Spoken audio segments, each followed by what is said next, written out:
petition start now. What the respondent had done by filling the writ petition was to highlight grave irregularities committed by the Western Regional Committee of NCTE in granting recognition to private institutions who did not fulfill the mandatory conditions relating to financial resources, accommodation, library, laboratory and other physical infrastructure and qualified staff, and admitted students who had either not passed the entrance test or had not appeared for the centralized counseling conducted under the directions used by the state governments. The respondent derived support from the orders passed by the High Court in various cases. The statement made by Shri Rajiv Singh, Member Secretary, NCTE, who appeared before this court on 21st July 2010,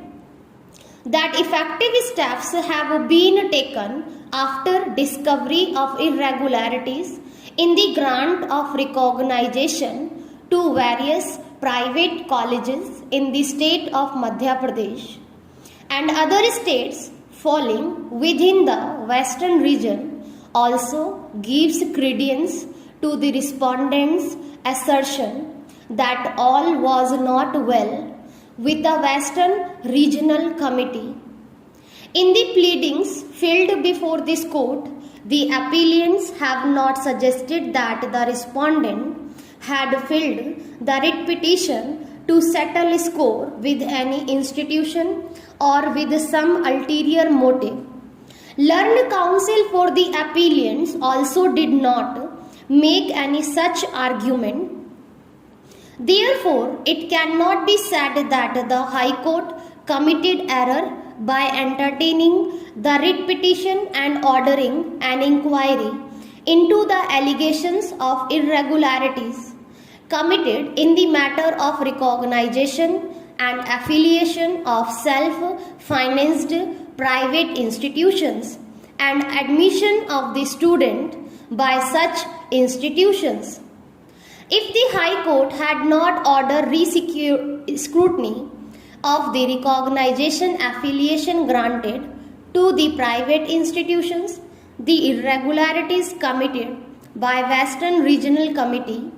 may never have seen the light of the day, and we do not see any reason to nullify the exercise undertaken by the High Court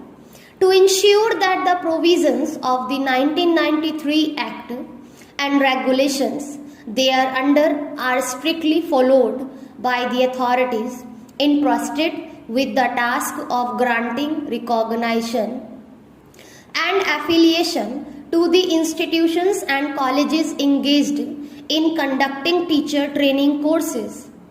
The next question which merits consideration is whether the impugned order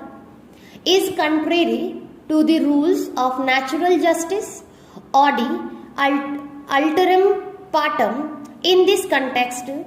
it is apposite to note that in the impugned order, the High Court has not discussed eligibility or entitlement of any particular institution to get a recognition or affiliation. What High Court was done is to interpret the relevant statutory provisions in the light of the judgments of this court and orders passed by it. In other writ petitions, after examining the provisions of the 1993 Act and the regulations, the High Court held that subsection of Section 14 and clauses of Regulation 7 and 8 of the regulations are mandatory and that recognition can be granted to an institution intending to undertake teacher training course only if the mandatory conditions are fulfilled. The High Court also held that the examining body cannot grant affiliation to any institution unless it is recognized by the NCTE.